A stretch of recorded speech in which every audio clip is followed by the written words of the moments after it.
হালার ঘরে হালার কামটা দেখছেন? তুই যে তরিমরি করে জামা কাপড় ডি পড়লি, যদি তোর কুফরি কালাম উল্টো হয়ে যেত, যেটা ছিল এটাও যদি উদা হয়ে যেত, তাহলে জাতির সামনে তোর সোনার বাংলা দেখা যাইত।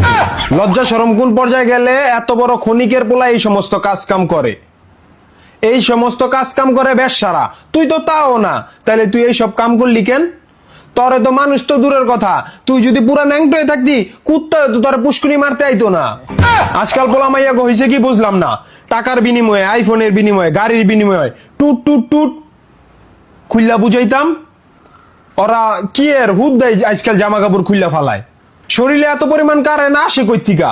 মাইয়া মানুষের কথা বাদই দিলাম, পোলা হইয়া ওই সব শালা মনটা চাইতাছে ওর জাইঙ্গাটা খুললা, ওর ডোরা সাপের মাথাটার মধ্যে 10 ইঞ্চি ইটা বাইন্দা ঝুলাই রাখতে পারতাম, তাহলে মনটার ভিতরে একটু শান্তি লাগতো ভাই, অনেক শান্তি লাগতো।